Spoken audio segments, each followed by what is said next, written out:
نیک لوگوں کا یہ جذبہ ہوتا ہے کہ ان کے گھر والے بھی کیا بن جائیں؟ نیک. ان کی بیوی پردہ کر لے, بچے نماز روزے میں دلچسپی لے, چرچ ہیروئن یہ چھوڑ دیں, ڈرامے فلمیں چھوڑ دیں, گھر کا ماحول کیا ہو جائے؟ انسانوں والا, جو کہ آج کل نہیں ہے. تو پھر ہم جب گھر میں یہ ماحول دیکھیں تو ہماری آنکھیں کیا ہوں؟ ٹھنڈی. کتنی پیاری بچیاں لگتی ہیں اسکارف لے کے قرآن پڑھ رہی ہوں گھر میں, لگتی ہے کہ نہیں لگتی؟ اچھا مجھے ایک بات بتاؤ, بچیاں اسکارف میں اچھی لگتی ہیں یا اسکرٹ میں؟ باپ کو اپنی بیٹی کس ڈریس میں اچھی لگے گی؟ اسکارف میں. وہ پب جی کھیلتی بھی اچھی لگے گی, فلم دیکھتی بھی, یا قرآن سامنے اور یہاں قاری صاحب بچوں کو لے کے بیٹھتے ہیں, بچیاں بھی ہوتی ہیں بچے بھی ہوتے ہیں, قرآن پڑھا رہے ہوتے ہیں قاری صاحب نا, تو ذرا آ کے منظر دیکھا کریں, کیسا پیارا منظر لگتا ہے یار. سارے بچے بیٹھے ہوئے ایسے ایسے نا ہل رہے ہوتے ہیں بیٹھ کے, اتنے پیارے لگ رہے ہوتے. بچے نماز پڑھتے ہوئے بڑے اچھے لگتے ہیں گھر کے اندر, بچیاں اسکارف لیتی ہیں اور نماز میں نیت باندھ کے کھڑی ہو جاتی, کیسا پیارا ماحول لگتا ہے. تو جب لگتا ہے تو پھر یہ ماحول بناؤ نا گھر کے اندر. خود گھر میں اپنے بچوں کے ساتھ بیٹھ کے فلم دیکھ رہے ہیں, او بھائی تمہیں اگر اللہ نہ کرے چسکا لگ گیا ہے تو کنڈی لگا کے دیکھ لو, بچوں کو کیوں برباد کر رہے ہو؟ آپ تو تباہ ہو گئے, اللہ بچائے ہم سب کو, توبہ کی توفیق دے. آپ نے تو جو بننا تھا بن گئے, ان بچوں کو تو کم از کم خراب نہ کرو نا. سینما گھر اپنے چھوٹے بچوں کو اپنے ساتھ لے کے جا رہے ہوتے ہیں, کیا سکھا رہے ان کے معصوم پیارے کاغذ جیسے سفید ذہنوں میں کیا گند ڈال رہے ہو. وہ لڑکیوں کے ڈانس دیکھے گا چھوٹا بچہ, وہ چھوٹی بچی لڑکیوں کے ناچتے ہوئے ڈانس دیکھے گی, کیا اس میں حیا باقی رہے گی؟ شرم و حیا کا جنازہ نکلے گا. پھر وہ ماں کی آنکھوں میں آنکھیں ڈال کے بات کرے گی, پھر وہ باپ کی آنکھوں میں بدتمیز بنے گی. پھر آپ فون کریں گے کہ جی ہمیں کو پڑھنے کو وظیفہ بتا دیں. اولاد ہمارے کنٹرول میں نہیں ہے, اور بھائی یہ وظیفوں سے کنٹرول میں نہیں ہوتی. تو اللہ فرماتے ہیں ہمارے نیک لوگوں کا جذبہ ہوتا ہے کہ ان کے گھر میں کیا ماحول ہو, ایسا کہ آنکھیں دیکھ کے ٹھنڈی ہو جائیں. تو آنکھیں پب جی والے کو دیکھ کے کبھی بھی ٹھنڈی نہیں ہوتی. آپ کی بچی موبائل پہ لگی ہوئی ہے صبح شام ہے, اس کو بھی سیٹنگ کرائی ہوئی, الو بنایا ہوا ہے, صرف تم لکھا ہوا ہے اس کے لیے نا, ادھر بھی صرف تم ہی 25-30 ہوتے ہیں, صحیح ہے نا. پھر ابا کو ٹوپی کرا رہی ہے, اماں کو ٹوپی کرا رہی ہے, بھائی کو ٹوپی کرا رہی ہے, اور اس لیے کرا رہی ہے کہ اس کو پتا ہے میرا بھائی بھی ٹوپیاں کرا کے نکلتا ہے, یہ مدنی مسجد کا کہہ کے جاتا ہے, پتہ نہیں کہاں سے ہو کے آ رہا ہوتا ہے. سب ٹوپی گیری چل رہی ہے.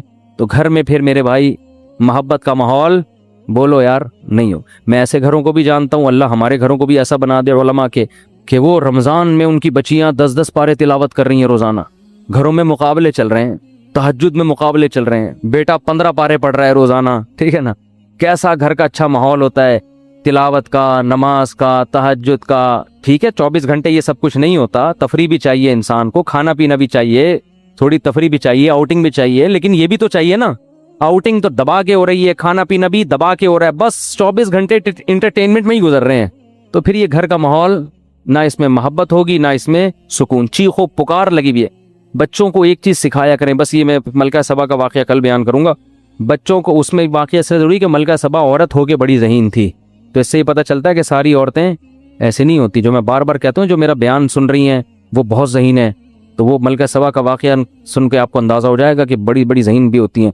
تو ایک بات کر کے بس بیان ختم کرتا ہوں کہ دیکھو بچوں کو نا گھر میں چیخنے چلانے نہ دو. ایک ان کو ڈریس صحیح پہناؤ پراپر, اور ایک ان کو چیخنے چلانے, اور اس کے لیے ضروری ہے جب خود بھی آواز ہلکی ہو آپ کی, اس سے بہت ماحول خراب ہوتا ہے. گھر میں ماحول یہ بناؤ جب شادی ہو نا اسی وقت سے. اب تو جن کے بچے بڑے ہو گئے اب وہ بہت مشکل ہے. جب شادی ہو تو پہلی رات بیگم کو جو آپ نے سب سے اہمیت کے ساتھ جو بات سمجھانی ہے, پہلے تو بیگم کو بتائیں کہ بیگم میری آپ سے شادی ہوئی تھی, اس سلسلے میں آپ کے سامنے حاضر ہوا ہوں. ذرا تمیز سے نا لکھنؤ والوں کی طرح ایک دم نصیحتیں نہیں شروع کرتے. وہ کہے کہ یار ابھی آگے بیٹھا ہے, کوئی محبت کی باتیں کرو, آتے ہی ایک دم چلے 4 مہینے کی باتیں شروع کر دی, اس نے نصیحت شروع کر دی. تو آپ پہلے یوں شروع کریں کہ میری آپ سے شادی ہوئی تھی, اس سلسلے میں حاضر ہوں. پھر اس کو آپ شروع میں ہی سمجھا دیں کہ دیکھو ہمارے گھر کا ماحول ہے, ویسے ہوگا تو نہیں لیکن چلو فرض کر لو ہے. ٹھیک ہے نا.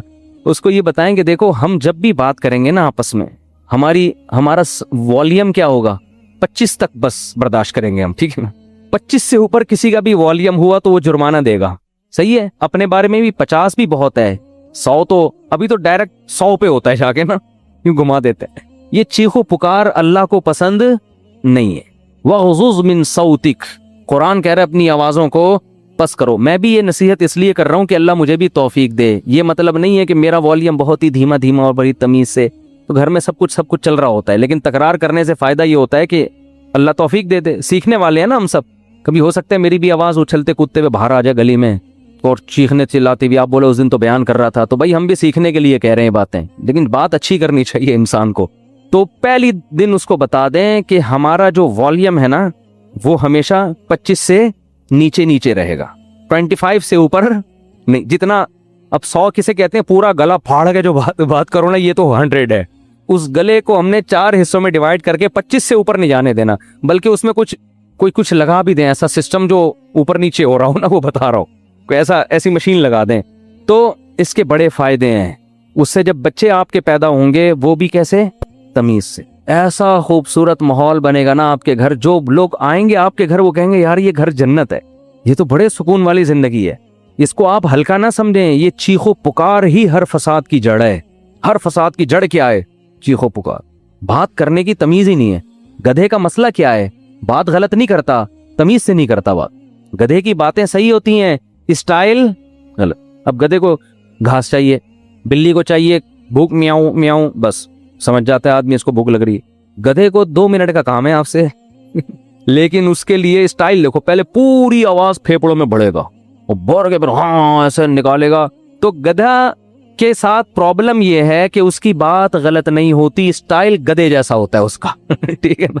تھوڑی سی بات کرے گا آدمی کہے گا اللہ کا واسطہ چپ ہو جا تھوڑی دیر کے لیے. وہ تھر میں گدھے تھے نا جو ہم نے سونے نہیں دے رہے تھے رات کو. تو یہی اسٹائل گھروں میں لوگوں کا ہوتا ہے. اچھا, وہ توصیف الرحمان صاحب کے بارے میں میرا ایک کلپ وائرل ہوا ہے, یہ وضاحتی بیان بھی میں کر دیتا ہوں. میں نے تو مولانا توصیف الرحمان صاحب کے بارے میں یہ کہہ دیا تھا کہ وہ چیختے بہت ہیں اور بالکل گدھے جیسی آواز, اس طرح کا میں نے کچھ. وہ کلپ میں نے بہت جگہوں سے ہٹایا کیونکہ مجھے خود لگا کہ یار یہ میں بھی توہین کر رہا ہوں نا, اس طرح مجھے نہیں کہنا چاہیے تھا. بہرحال ایک عالم دین ہے, علمی اختلاف, وہ میں نے کلپ ہر جگہ سے ہٹوایا لیکن پھر بھی وہ کلپ چل رہا ہے. تو توصیف الرحمان, مولانا توصیف الرحمان صاحب تک کوئی بھی میرا پیغام پہنچا سکتا ہے نا, تو میرا معذرت نامہ ان تک پہنچا دے کہ میں نے اس سے معذرت بھی کی ہے اور اس کلپ کو جگہ جگہ سے ہٹایا بھی ہے. لیکن وہ مختلف چینل پھر کوئی نہ کوئی چینل چلا دیتا ہے, پھر کوئی میرے خلاف کوئی کلپ بنا ہوا ہوتا ہے کہ یہ دیکھو ایک عالم کو یہ کہہ رہے ہیں. تو وہ بات فی نفسی ہی درست ہے کہ بات آرام سے کرنی چاہیے, لیکن وہ کچھ زیادہ ہی ہو گئی تھی کہ کسی کو پورے صاف کسی کے بارے میں نام لے کے کہہ دینا کہ گدھے کی طرح, تو یہ تھوڑا زیادہ ہو گیا. تو میں نے اس سے معذرت بھی کی ہے اور وہ کلپ بھی ہٹوایا ہے, لیکن چینل بعض چینل ہمیں پتہ ہی نہیں چلتا وہ چل رہے ہوتے ہیں. تو یہ اگر کوئی مولانا توصیف, ان کو مولانا کہتے ہیں یا کیا کہتے ہیں, شیخ توصیف الرحمان, سعودی عرب میں مولانا کا لفظ زیادہ نہیں ہے نا, تو شیخ کا لفظ ہے. تو شیخ توصیف الرحمان صاحب تک کوئی میرا پیغام پہنچا سکتا ہے, بلکہ پہنچ ہی جائے گا ویڈیو کے ذریعے. تو بھائی وہ کلپس کو میں ہٹوا چکا ہوں اور اس سے میں رجوع اس معنی میں کہ وہ لفظ میرے کیا تھے, کچھ ضرورت سے زیادہ سخت الفاظ تھے جو مجھے نہیں کہنے چاہیے تھے. تو خیر, تو گھر میں بچوں کو کیا سکھانا چاہیے, تمیز, ادب, صحیح ہے نا. تو چیخنے چلانے کا گھر میں اگر ماحول ہوگا تو یہ بڑا مسئلہ ہے, لیکن یہ شروع میں ہی کنٹرول ہو جاتی ہیں. جیسے وہ ایک آدمی, 2 بندوں نے شادی کی, 2 بہنوں سے, 2 بھائیوں نے 2 بہنوں سے شادی کی, 6 مہینے گزر گئے. ایک کی بیوی بڑی تمیز سے, بہت ادب احترام, دوسرے کی بیوی کنٹرول میں ہی نہیں. تو اس نے اپنے بھائی سے پوچھا کہ یار یہ تیرا اس پہ اتنا روب ہے, ایسے تمیز سے بیٹھی رہتی ہے تیرے سامنے, میری والی کا تو روب ہی نہیں. اس نے کہا میں پہلے دن آیا تھا نا, میں نے ایک گلاس سامنے تھا, اس کو ایسے کک ماری نا کہ کس کم وقت نے گلاس ادھر رکھا, پھر گیا ادھر بلی کی گردن مڑوڑ دی, یہ کر دیا, ایسے بھٹو بچوں اسٹائل سے آئے. وہ ڈر گئی نا کہ یہ تو بہت ہی خطرناک ہے, تو بڑی تمیز سے. ویسے آج کل خواتین ڈرتی نہیں ہے اس اسٹائل سے, یہ میں بتا دوں, یہ پرانے دور کی پرانی باتیں. آج کل آپ جائیں گے نا, ایک گلاس اٹھائیں گے, وہ اٹھا کے لوٹا مارے گی آپ کے سر پہ کھولا لے کے بھاگ جائے گی وہ, اور صحیح کرے گی.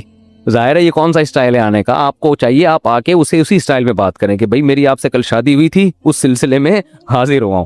تو اب یہ 6 مہینے بعد یہ آیا اور اس نے بھی گلاس کو کک ماری نا, تو بیگم بولتی ہے اب ان ڈراموں سے کچھ بھی نہیں ہوگا. تو یہ شروع میں اگر کنٹرول ہو جائے معاملہ تو ٹھیک ہے, بعد میں تو سب چیخنا چلانا پھر تو پھوڑو, صحیح ہے نا, وہ چیخے آپ بھی چیخو, وہ دروازہ تھوڑا سا بند کرے آپ اٹھا کے کھولو اور اسپیڈ سے بند کرو. ہمارے حضرت نے ایک واقعہ سنایا, اس طرح طلاق ہوئی ہے. شوہر گھر میں آیا تھکا ہوا, تو بیگم انتظار کر رہی تھی, کہیں لیٹ ہو گیا تھا یہ, اس کو غصے میں بیٹھی ہوئی تھی بیگم. تو جب یہ آیا ہے نا کمرے میں, تو اس نے دروازہ دھاڑ کر کے بند کیا نا. بیگم کا موڈ آف تھا تو اس نے کو غصہ آیا, اس نے دروازہ دھاڑ کر کے بند کیا. بیگم نے کہا مجھے تپانے کے لیے اتنی زور سے دروازہ بند کیا, دوبارہ اور تیز بند کرو. یہ بھی بس سینگ نہیں تھے ان کے, حرکتیں تو وہی بیل والی. تو پرانا واقعہ ہے, ان کو نہیں پتا چلے گا. انہوں نے کیا کیا, کھولا اور فل اسپیڈ کے ساتھ دھاڑ کر کے اور زور سے, پھر لڑائی شروع اور طلاق تک نوبت آئی ہے. کس بات پہ کہ جی دروازہ زور سے, اس پہ ان کے درمیان طلاق ہو گئی.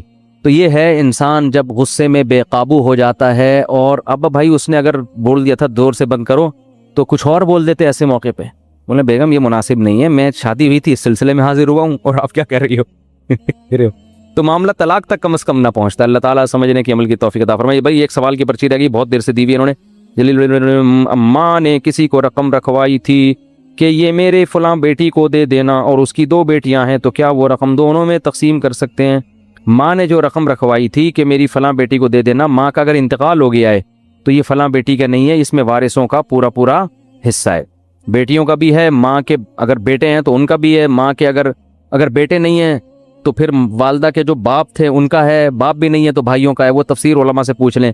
اپنے اولاد کے لیے، وارثوں کے لیے وصیت شریعت میں کالعدم ہے. پاکستان سے کسی نے پوچھا ہے، میرا بھائی آن لائن اسٹوڈنٹ تلاش کرتا ہے اور پھر وہ اسٹوڈنٹ کسی ٹیچر کو دیتا ہے، اور جو فیس طے ہوئی ہے اس میں سے کچھ پیسے ہر ماہ خود رکھتا ہے، باقی ٹیچر کو دیتا ہے. کیا یہ جائز ہے؟ اگر اس طرح جائز نہیں ہے تو اس کام کو جائز کرنے کا کوئی طریقہ بتا دیں، یعنی اس کام کو کرنے کا کوئی جائز طریقہ بتا دیں. بھائی صاحب یہ حرام ہے، ناجائز ہے، اجرت اس میں بالکل ہی مجہول ہے. آپ کے بھائی نے کسی کے لیے شاگرد کا انتظام کر دیا تو ٹھیک ہے، کام میں کیا اس نے، تو اس پہ متعین کمیشن لیں اور پتلی گلی سے رخصت ہو جائیں. یعنی یہ کہ ہر ماہ فیس میں سے اتنے % دیا جائے گا، یہ ناجائز عمل ہے، کیونکہ آپ کو کیا پتا وہ کتنے سال اس کے پاس ٹیوشن پڑھے گا اور فیس کتنی ہوگی اس کی، بہت ہی مجہول اجرت ہے یہ.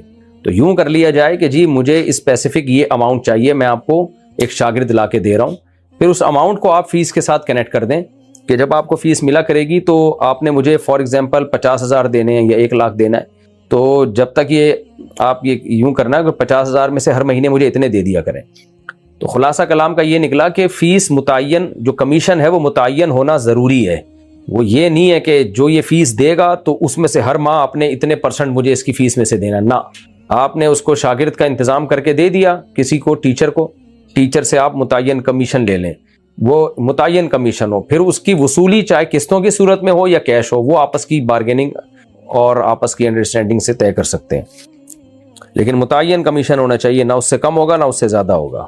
انڈیا سے کسی نے پوچھا، میری ایک سوتیلی بہن ہے، ہم دونوں کا باپ ایک ہی ہے مگر ماں الگ الگ ہے، میری سوتیلی بہن کے شوہر سے میرا نکاح ہو گیا تو کیا یہ نکاح جائز ہے؟